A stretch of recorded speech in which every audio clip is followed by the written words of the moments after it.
देश की संसद में बजट सत्र की जो शुरुआत हो चुकी है। आज बजट सत्र का दूसरा दिन है।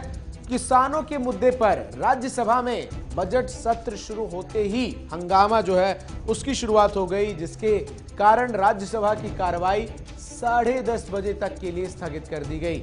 इसके अलावा विपक्ष ने राज्यसभा में नारेबाजी की और सरकार और तमाम लोगों से मांग की, खासकर जो चेयरमैन है राज्यसभा के उपराष्ट्रपति वेंकैया नायडू से, कि किसानों के इस मुद्दे पर चर्चा की जाए। लेकिन राज्यसभा चेयरमैन ने चर्चा से इनकार किया। सीधे तौर पर जिस तरीके से आसार लगाए जा रहे थे कि जब से बजट सत्र की शुरुआत होगी किसानों का ये मुद्दा जो है वो प्रमुखता से पूरे बजट सत्र में गूंजेगा, और कुछ ऐसा ही होता हुआ नजर आ रहा है। और जिस तरीके से साफ तौर पर जो तमाम किसान नेता हैं वो मांग कर रहे हैं कि देश की संसद एक बार फिर बैठे और इस पूरे बजट पर सुनवाई, इस पूरे कानून पर सुनवाई करे, और उसी को लेकर आज विपक्ष ने सत्र शुरू होते ही जोरदार हंगामा जो है वो राज्यसभा में किया। लेकिन इस बीच आम आदमी पार्टी के नेता संजय सिंह और शिवसेना के प्रवक्ता संजय राउत का क्या कुछ कहना है, जरा आपको सुनवाते हैं। वादी देशद्रोही कहा जा रहा है, बुजुर्ग किसानों की आंखें फोड़ी जा रही है। अगर ऐसे मुद्दे पर हम सदन में चर्चा नहीं कर सकते तो फिर सदन चलाने का मतलब क्या है? कल भी तो चर्चा हो सकती है, जैसा चेयरमैन ने कहा। देखिए, ऐसा है कि वो चेयरमैन साहब ये कह रहे हैं कि राष्ट्रपति के भाषण पे जब चर्चा हो उस समय आप विषय रखिए।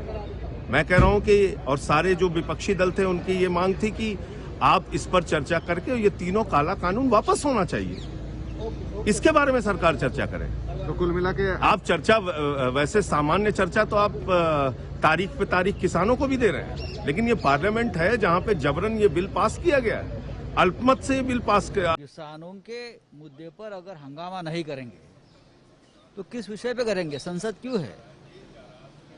हजारों किसान 60 दिन से वहां सर्दी में पानी में बैठे हैं। 100 से ज्यादा किसान मर गए वहां। उसके ऊपर अगर आप सदन में चर्चा नहीं होने देते तो हंगामा तो होगा। हमें क्या हंगामा करने की कोई शौक नहीं है। आप गाजीपुर भी जा रहे हैं? मैं गाजीपुर जा रहा हूं मेरी पार्टी के साथ। पार्टी के हमारे सभी हमारे मेंबर्स राज्यसभा लोकसभा के आज हमें जाएंगे, किसानों से मिलेंगे, नेताओं से मिलेंगे और हमारा जो संवेदना है हम व्यक्त करेंगे। जो 2021 का जो बजट पेश हुआ है कि आप अगर गाजीपुर जाइएगा, किसानों से मिलिएगा, तो इस तरह से राजनीतिकरण कर रहे हैं। ठीक है, अगर किसको लगता है राजनीतिकरण है तो ऐसे समझ लीजिए। और आपने लेकिन अगर किसान बैठे हैं 2 महीने से, उनसे बात नहीं हो रही है, क्या ये राजनीतिकरण नहीं है? बोलिए। सरकार का कहना है कि बजट बहुत अच्छा है, बजट लोगों के लिए है। सामना ने लिखा है कि नहीं, बजट बहुत ही खराब। सिर्फ सामना नहीं बोल रहा है, देश बोल रहा है।